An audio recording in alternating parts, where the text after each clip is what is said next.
Olá, galerinha, tudo bem com vocês? Uma ótima tarde de quarta-feira, às vésperas, né, desse feriado grande que nós teremos, que será uma oportunidade de você já ir adiantar o seu estudo, né, para a nossa avaliação, para a nossa adiantar os estudos todos, de modo que você, chegando à prova, você esteja super em condições. Olha só que legal! Começamos hoje as aulas de revisão para a nossa grande avaliação de estudos. O que vocês acham?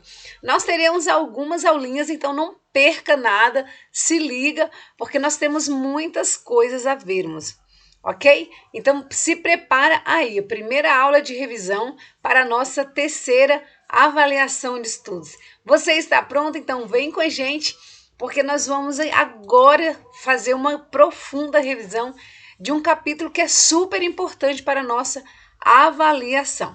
Tá aí então nossa aula de número 40, aula 40, semana 40, aula 74, isso mesmo, semana 40, aula 74, ou seja, já estamos aí, galerinha, no finalzinho do ano. Para você que nos acompanha desde o início do ano, somos todos nós vitoriosos por termos chegado até aqui, né? Trilhamos um grande caminho de conhecimento, de aventuras pela história e chegamos até aqui. E não podemos arrefecer, não podemos perder a fé e tampouco baixar a guarda, né? Tempo de respirar, renovar as energias e continuar estudando, tá? Ok? Vamos lá então. Bom, o que nós vamos ver na aula de revisão de hoje, professora? Nós vamos ver os aspectos gerais do capítulo 9, lembrando que esse capítulo dialoga com o capítulo 4, com o capítulo 6, tá? Então, alguns aspectos dos capítulos que eu estou mencionando já estão contemplados aqui em nossas considerações. Grande parte do conteúdo diz respeito ao capítulo 9. Bom, nós vamos tratar da colonização da América, nas Américas e Haiti. Vamos pensar como foi esse transporte das riquezas das Américas. Vamos lembrar quem eram os corsários, a América Espanhola e os seus metais preciosos, quem habitava essas Américas, como se deu a relação de Portugal com suas colônias, etc. Quem foi Louventure e Dessalines. Então, todos esses caras, né? Qual a influência da Revolução Francesa no Haiti, na independência do Haiti, enfim, são muitos temas que vamos discutir em poucos 25, 30 minutos aí de aula de revisão. Então, não perca nada, galera, se liga e vem com a gente. Bom, professora, a primeira questão que precisamos lembrar é que nesse período que estamos estudando, no capítulo 9, estamos aí já essa América sendo descoberta como uma consequência das grandes navegações. Para a sua avaliação de estudo, pense sempre no pano de fundo, né? Nos acontecimentos, nos macro acontecimentos da história. Os caras estavam descobrindo ouro nas Américas, mas os caras só chegaram aqui por influência desse movimento, né, global chamado grandes navegações. E nesse momento da história, o mundo todo estava sob o controle de duas potências marítimas, chamadas essas potências de Espanha e Portugal. Bom, primeiro aspecto que nós vamos tratar é dessa potência ultramarina chamada de Espanha. Então, a Espanha vai se tornar, então, uma imperatriz dos metais, ou seja, a grande senhora detentora de muitos metais preciosos, ouro, prata e diamantes, descoberta aqui nas Américas, galerinha, isso mesmo. Bom, então os espanhóis, eles vão colonizar as Américas e a América do Norte. Mas eles tinham interesse mesmo, era na região onde tinha ouro e prata. Na América do Norte, eles vão se concentrar muito mais ali próximo do que o México, por exemplo, na região do que o México, e em outras regiões da América do Norte, porque regiões ricas em minério, tá? Mas vamos chegar nisso em outro momento. Bom, então eles vão se concentrar, os espanhóis vão se concentrar, gastar todas as energias dele em descobrir, né, em explorar os metais preciosos, ouro, prata e ainda em algumas colônias diamante, mas maciçamente, né, o grosso dessa exploração seria ouro e prata. Onde, professora? Nas Américas, aqui nas colônias da América, especialmente em Potosí e em Zacatecas, México e Bolívia. Até então, tudo tranquilo, galera. Você está ligado na nossa aulinha. Professora, então tá, mas os caras chegaram, foi só mil amores, relação super pacífica com os indígenas. Não exploraram os indígenas, como é que foi isso? Claro que não, galera. A relação entre eles foi muito conflituosa. A pergunta é, na América Espanhola ocorreu exploração indígena? Sim, do mesmo modo que na América Portuguesa. E na América Espanhola, essa exploração foi muito mais agressiva, muito mais violenta, tá? Então, a exploração do povo indígena foi cruel, eles foram forçados até a exaustão, né? Muitas tribos de diversas regiões da América totalmente desapareceram, tá? Os espanhóis saquearam os objetos sagrados de suas culturas e todo o ouro e prata. Ah, professora, então tá. Então já aprendemos que nessas Américas, o processo de exploração de colonização que nós vamos estudar, tanto na América Portuguesa, na América Espanhola e na América do Norte com os ingleses, nessas três regiões, galerinha, houve exploração da mão de obra indígena, a relação entre eles, ora foi pacífica e ora foi de guerra. Em grande parte dos tempos, essa relação foi baseada na guerra e na resistência contra a escravização, ok? Qualquer informação fora desse contexto, ela é falsa, tá bom? Então, sim, tanto os espanhóis, quanto os portugueses, quanto os ingleses, esses caras exploraram o indígena. A exceção foi no Brasil em relação aos franceses, que eles não tinham interesse em explorar a mão de obra indígena, eles queriam apenas fazer negócio com essa população americana, ou seja, com a população ameríndia aqui da América Portuguesa. Ok, então primeira pergunta respondida, qualquer informação fora disso, galerinha, para efeito de prova, será o quê?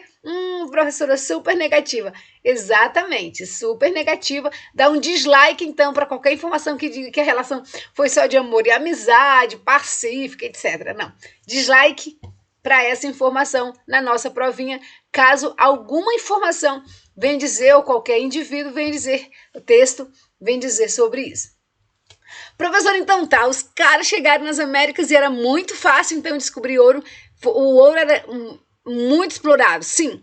Havia muito ouro na América porque os indígenas não tinham a mesma concepção que os europeus. Eles não viam o ouro pelo viés econômico, como um bem que valia verdadeiras fortunas. A relação do indígena com esse ouro era outra relação, tá? Servia o ouro para ornar, para decorar os templos religiosos, também servia de adereços em suas roupas, né, nas suas roupagens, especialmente para momentos de festa.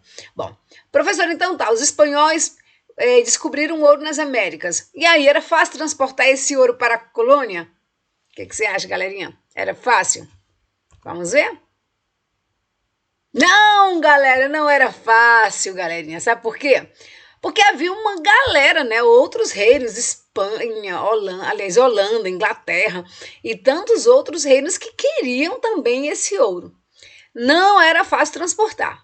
Mais difícil do que chegar nas Américas e descobrir ouro era transportar esse ouro, fazer com que esse ouro saísse das Américas e chegasse na metrópole. Então, veja só, para transportar, acompanha com a professora, para transportar com segurança essa carga valiosíssima de ouro e prata da América até a Europa, os navios abarrotados de mercadorias da Espanha para as colônias era muito difícil, né? Então, os espanhóis incrementaram com isso a marinha de guerra. Então, os espanhóis vão inaugurar um negócio chamado marinha de guerra, galera. É a guerra, o ouro e a prata, né? O comércio marítimo virou guerra. Então, os espanhóis vão criar aí uma verdadeira marinha de guerra, né? E é por isso que os espanhóis vão desenvolver, né? Vão gastar tanta energia e tanta prata, tanto minério, ampliando aí as capacidades de sua marinha de guerra com a grande invenção da invencível armada. Bom, então já sabemos que não era fácil o transporte, que os caras forneceram, né? Aumentaram, incrementaram essa segurança com a marinha de guerra. E ainda, um detalhe interessante, os caras, eles enviaram, né? Quando eu digo os caras, eu estou falando nesse momento de espanhóis. Vamos aqui. Isso, ó, o computador não quer me obedecer hoje, galera. Então, veja só. Então, além disso, né, a coroa espanhola, assim como a coroa portuguesa, ela vai mandar altos funcionários, né, para controle. Gente, quando a gente fala controle, é literalmente controlar com punho de ferro essa produção. E nesse controle, os ameríndios deviam ser explorados no trabalho e os conquistadores deveriam pagar as taxas, né, os impostos, e obedecer a todos os decretos reais. Então, vamos lá lembrar para a prova? O transporte, vamos lá recapitulando, galerinha. No final da aula de revisão, quero que vocês consigam lembrar de todo o conteúdo. Os espanhóis vão se concentrar na exploração de ouro e prata, não vão dar muita importância para a América do Norte. Na América espanhola, assim como na América portuguesa e na América inglesa, que seriam a América do Norte, vai haver exploração cruel dos indígenas, com dizimamento de muitas tribos. Os povos que habitavam as Américas portuguesa, inglesa e espanhola eram os indígenas, os primeiros habitantes. Esses indígenas foram forçados à exaustão, trabalharam forçadamente até a exaustão. E um detalhe interessante, a América Espanhola ela vai inaugurar um negócio chamado mita e encomenda, que eram formas de trabalho escravo regulamentadas pelo Estado, ok? O transporte não era fácil, a Espanha vai inaugurar uma marinha de guerra, e aí, claro, e ainda como sistema de controle, essa Espanha, né, esse império, vai então enviar os funcionários para controlar o trabalho escravo e a exploração desse minério. Ah, professora, então tá, já entendi tudo. Isso em relação à Espanha. Pensando em Espanha no que diz respeito à exploração do ouro e tal. Mas e as demais monarquias absolutistas, professor? Eita, deixa eu ficar aqui, estou aqui pertinho do Barba Negra, deixa eu ficar aqui do lado dele. Tá, vamos ficar por aqui. Bom, professor, e as demais monarquias absolutistas, como elas estavam? Olha, elas estavam atrasadas. Se pensar em Inglaterra, França e Holanda, elas estavam bem atrasadas aí no que diz respeito ao poder, né, de colonização, porque eles não descobriram minério. E se você lembrou das nossas aulinhas, qual era a política monetária do período absolutista? Se você disse mercantilismo comercial, acertou. Então, o domínio de ouro e prata, o acúmulo de ouro e prata era uma característica marcante, foi uma característica marcante, né, desse período da história, né, de 300 anos, onde os reis tornaram-se absolutistas. Bom, os reis tornaram-se absolutistas. Bom, professora, então tá, esses caras, Inglaterra, França e Holanda, eram absolutistas, mas eles não encontraram ouro e prata. Então, a balança comercial dele não será favorável, né? Qual a solução que eles encontraram para enriquecer? Que empreendimento eles desenvolveram? Abriram empresas? O que vocês acham? Não, galera, os caras vão financiar, vão instituir um negócio chamado pirataria nos mares. Então, a pirataria, galerinha, olha que loucura, né? Então, a pirataria ela foi instituída nos mares, tornando as viagens mercantis uma verdadeira guerra entre as coroas. Certo, porque as demais nações, Inglaterra, França, Holanda, etc., elas não aceitavam aquela divisão do mundo feita pelo Papa, na bula Intercoetera, lembram dela? Então, eles não vão aceitar que o Tratado de Tordesilhas dividisse o mundo entre Espanha e Portugal. Como eles não tinham como recorrer a isso, eles vão inventar a pirataria, né? Só que, nesse caso, no que diz respeito às coroas, essa pirataria veio disfarçada de um serviço real, chamado de corsário. Quem eram eles? Como eles agiam, né, galerinha? Eles agiam em nome das coroas, seja Inglaterra, França e Holanda. Esses corsários, né, eles agiam em nome da coroa. Já os piratas, por assim dizer, como nós conhecemos, eles agiam por conta própria. A ideia aqui de criar um novo nome para esse tipo de pirataria foi só para diferenciar que esse pirata trabalha para a coroa, que é chamado de corsário. E o corsário e o pirata sem trabalhar para a coroa é apenas corsário. Ficou entendido? As duas formas é pirataria pura. A diferença é que esse nomezinho corsário vai dizer que essa pirataria ela foi financiada, né? Ela foi apoiada, ela foi patrocinada por um governo absolutista. Galera, então, para você ter uma ideia, nós já estudamos isso em aulas anteriores. A Rainha Elizabeth tornou alguns piratas, né, alguns corsários reais, que nada mais são do que piratas, verdadeiros lordes, esses caras foram tornados aí nobres da coroa inglesa, ok? Porque trabalharam, né, piratearam. Então veja só, a Espanha descobriu ouro nas Américas, colocava esse ouro nos navios e mandava, a ideia era fazer com que chegasse na Espanha. A Holanda, a Inglaterra e a França, que estavam interessadas nesse ouro e não tinha colônia com ouro, mandava os piratas para os mares, para os piratas, então, saquearem esses navios. Por isso que a Espanha vai fortalecer sua marinha de guerra, porque mais difícil do que encontrar o ouro nas Américas é fazer com que esse ouro chegasse lá na Espanha. Galera, olha, história é o quê? Muita treta. Mas vamos lá. Então já sabemos a diferença para efeito de prova.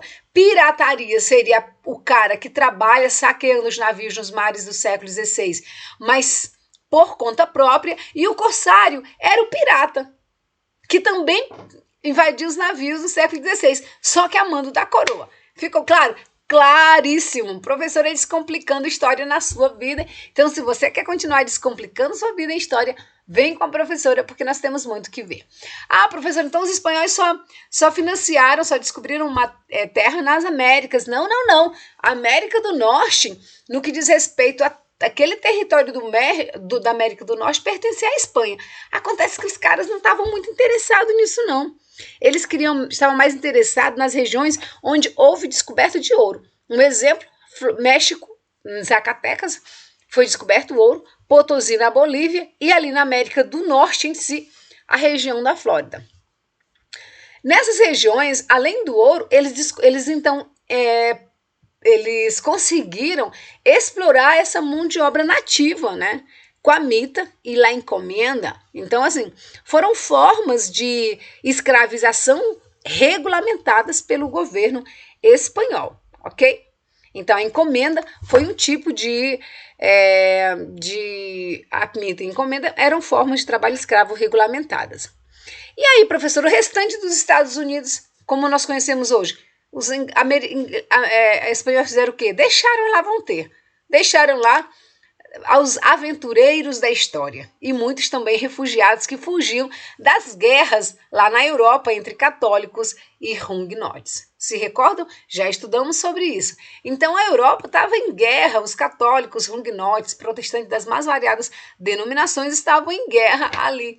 E os espanhóis não estavam muito interessados nisso, não. Eles queriam mesmo era ouro e prata. Bom, nós vamos ter uma figura no nosso livro didático, né? Walter Raleigh, que vai fundar a Virgínia. Ele não vai conseguir muita coisa. Os indígenas vão resistir a essa presença. Depois nós vamos ter os holandeses tentando também fundar entrepostos de venda de pele, mas é só para dizer que, além dos espanhóis, tivemos ali presença no norte holandeses e ainda outras nações, tá? Antes que propriamente os ingleses. Mas aí os ingleses também estavam interessados, porque esse indivíduo, né? Esse fundador da Virgínia, ele veio em nome da coroa, foi Elizabeth I que o mandou. E aí, 2 séculos depois, vieram outros ingleses também. E são esses caras que vão realmente povoar, que vão colonizar a América. Então, a Virgínia, a Flórida, que pertencia à Espanha, vai continuar pertencendo à Espanha, mas as 13 colônias, por assim dizer, vão ser fundadas por esses ditos, abre aspas, forasteiros, né, que vieram fugindo ali das guerras na Europa. E aí os caras vão fundar aquelas famosas 13 colônias, se lembram delas? Dessas 13 colônias aqui. Então, os caras vão chegar, vão fundar as 13 colônias. Quem eram eles, professora?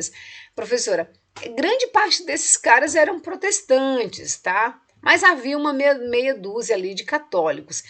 Na Inglaterra, por exemplo, nessa nova Inglaterra, né, que vai ser essas 13 colônias, vai ser predominantemente presente a figura dos puritanos. Bom, então já sabemos, os espanhóis colonizam a América espanhola, não vão dar importância para a América do Norte que pertence a eles, a não ser a Flórida. 2 séculos depois vão chegar esses puritanos e vão colonizar as 13 colônias. Genuinamente, os caras eram evangélicos.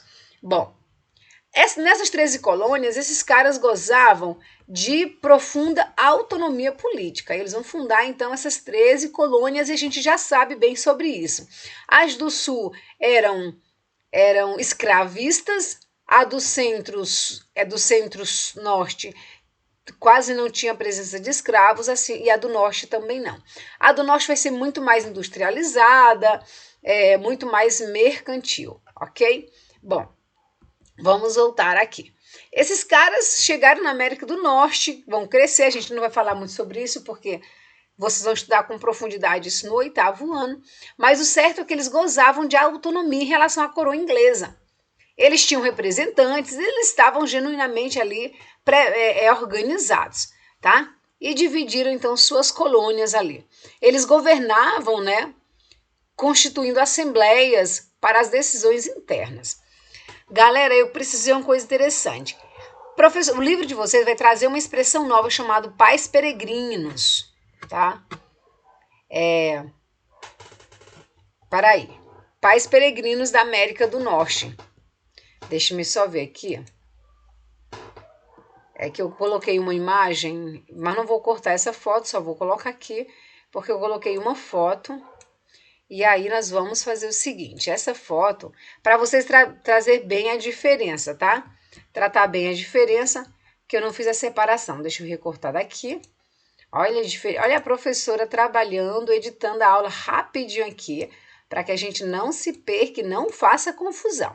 Então, olha só, os ingleses vão chamar, então, esses caras de pais peregrinos. Quem eram eles, professora?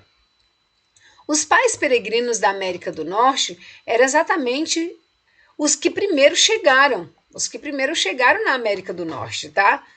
Os que chegaram ali na América e já se estabeleceram fundando as 13 colônias ali no século 17, tá bom? Esses são os ditos pais peregrinos e o livro de vocês vai dizer o seguinte, que ao chegarem no Mayflower, né, que era o grande navio, ficaram conhecidos como pais peregrinos e mais tarde a coroa inglesa incorporou as colônias e passou a nomear governadores sem esvaziar, contudo, o poder das assembleias locais.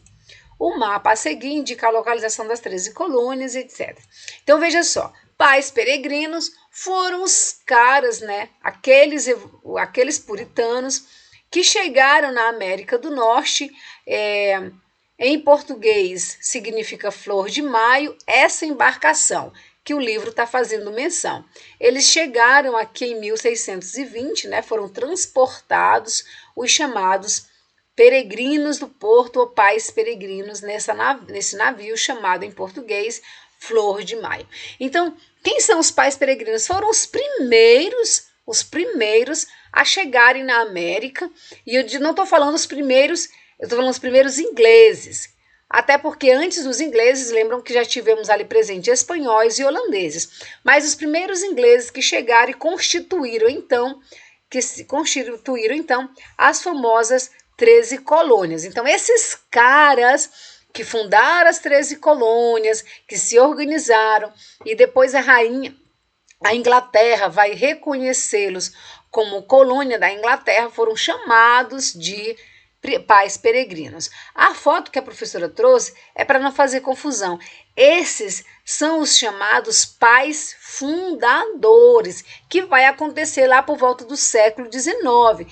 Eu trouxe as duas imagens para que você não se confundam. Esses carinhas, Benjamin Franklin, Sherman, Thomas Jefferson, John Adams e Robert, esses caras são os pais fundadores e não os pais peregrinos. Pais peregrinos foram os caras, as primeiras embarcações que vieram para a América, ok?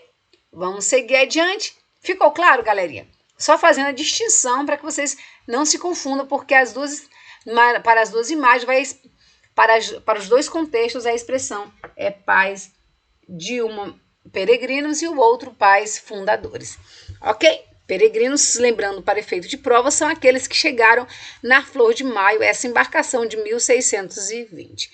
Professor, e os espanhóis e tudo isso, não estavam interessados? Eles vão fundar uma nova França, ali na região que é o Canadá. Vão enriquecer também com um comércio de pele. Tá? E os colonos trocavam então as peles com os indígenas por arma, munição, cobertores, pólvora, ferramentas e outras. Então o negócio que vai ser feito ali na Nova França, no Canadá, que é uma região que foi colonizada por franceses, vai se estabelecer esse comércio de pele. Então veja só, o norte foi colonizado também e tem ali presença de outras nações, tá? E a imagem, bom, professor, e nessa relação com os nativos, como ela se deu? Ela foi tranquila? Tá? Ela não teve violência? O nosso texto vai dizer o seguinte, que as regiões mais ao nordeste dos Estados Unidos e Canadá eram habitadas por indígenas dos grupos algonquinos, né, e iroqueses, que eram grupos rivais entre si, e todos excelentes pescadores, caçadores. Haviam também grupos menores, claro, a gente não vai entrar nesse mérito. Mas haviam também, olha só que a relação entre os indígenas com os franceses e os ingleses era muito complexa. A maioria, deixa a professora só se localizar aqui, ó, a maioria não confiava nos ingleses, que ocupavam permanentemente as terras. Tá? Permanentemente porque eles vieram num Flor de Maio, né, na embarcação, e a intenção ali era estabelecer moradia. Porém, esses indígenas preferiam fazer negócio com os franceses, que ali estavam mais pelas peles do que pelas terras. Então, assim como aconteceu no Brasil, na América, os franceses também não estavam muito interessados na exploração dos indígenas, mas em fazer negócio, do mesmo modo que ocorreu no Brasil, quando eles aqui estiveram. Essas tribos rivais faziam negócios, né, e apoiavam os ingleses. Como os iroqueses eram inimigos dos algonquinos, eles faziam negócios e apoiavam os ingleses. Pois os franceses tinham boas relações com esse outro grupo. Mas o que é certo, galerinha, é o que a professora vai colocar aqui, muito interessante, e guarda essa informação. De modo geral, os colonizadores, ao aumentar seu domínio sobre a terra e impor sua religião, eles foram muito combatidos pelo nativo. O que nós estamos tentando dizer é que houve resistência indígena do início ao fim.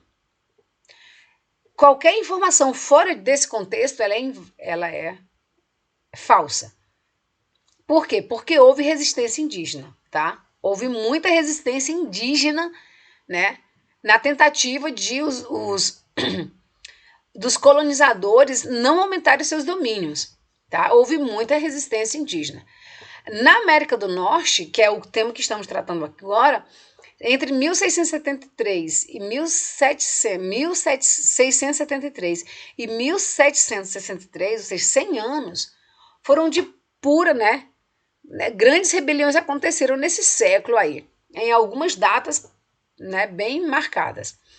Nessa última, o famoso chefe algonquino, Pontiac, resistiu com seu povo numa guerra por mais de 6 anos. E ele foi derrotado em 1769, tá? Então é só para dizer que, nesse parágrafo, olha só, os colonizadores aumentavam o seu domínio, mas foram combatidos pelos nativos, tá?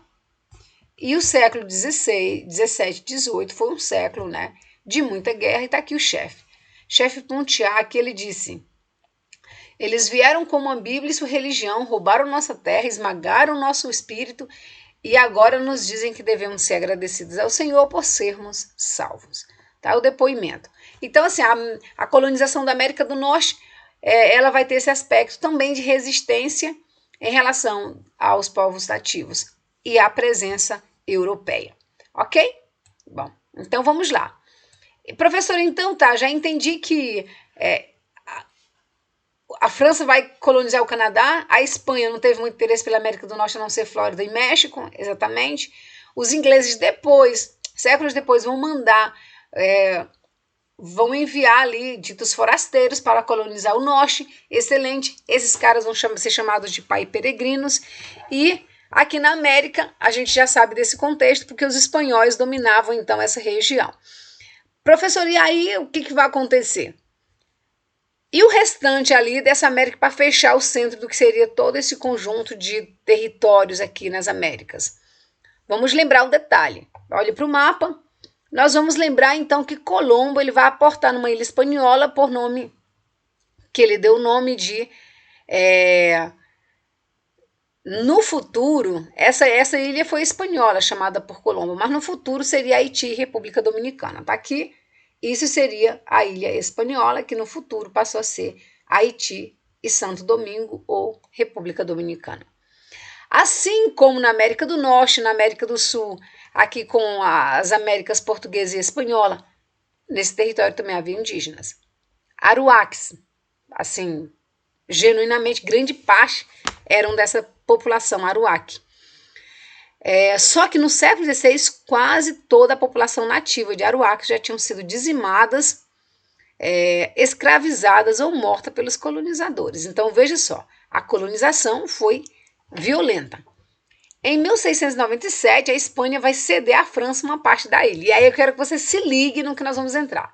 Então, veja só, toda essa ilha foi chamada por Colombo de Ilha Espanhola, com H.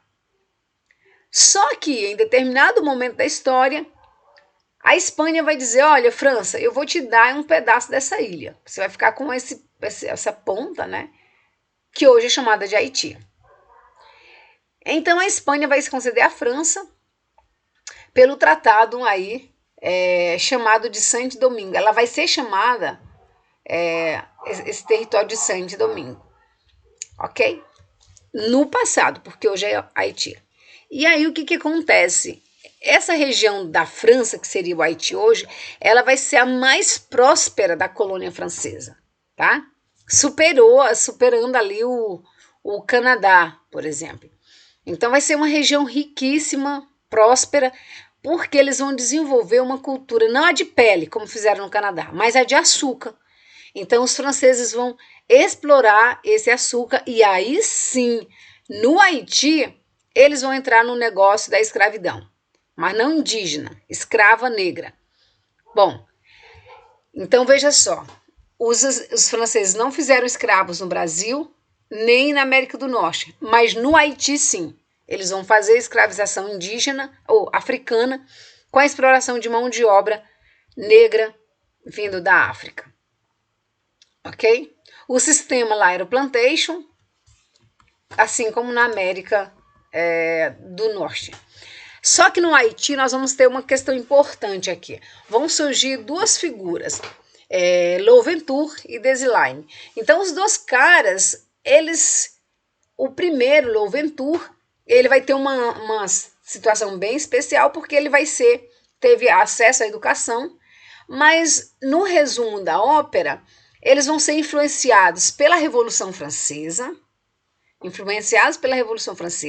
vão liderar uma rebelião contra o governo francês. Lá na França já está acontecendo a Revolução Francesa, eles vão ser influenciados por esses pensamentos da Revolução Francesa, e aí sim vão reclamar a abolição dos escravos e vão reclamar o direito da independência. Eles não queriam mais apenas deixar de ser escravos, mas eles queriam ser independentes da França. No geral, o Haiti, Dessalines, Louverture vai morrer, Napoleão Bonaparte vai levá-lo preso e ele será morto em um cárcere privado, em um cárcere. E só que a resistência não vai parar com ele. O segundo, Dessalines, ele vai continuar a luta, vai chamar mais escravos e sim vai conseguir a independência do Haiti no dia 1º de janeiro de 1804, e aí já não era mais Saint-Domingue, passando o nome de Haiti. É importante guardar isso. O Haiti foi a primeira república negra nas Américas e o primeiro país latino-americano a declarar sua independência. uma revolta de escravos. Foi a primeira revolta vitoriosa de escravos no mundo, no Novo Mundo. Então veja só sobre o Haiti. Tem dois grandes nomes, duas referências. Louventure, ele vai morrer, mas é ele quem vai coordenar o processo de libertação dos escravos. O Haiti vai conseguir a independência dos escravos, vai abolir a escravidão em 1794, um século antes da do Brasil, e a independência da nação em relação à França vai acontecer em 1804. Já não vai ser com Louventure, porque ele vai ser morto, vai ser com Dessalines. E o Haiti vai ser a primeira nação negra, República Negra da América e o primeiro país latino-americano a ser independente. Também é um exemplo de nação cuja a revolução foi promovida por escravos e genuinamente escravos, ok? É isso aí, galerinha, uma excelente revisão para vocês e nos vemos muito em breve. Tchau!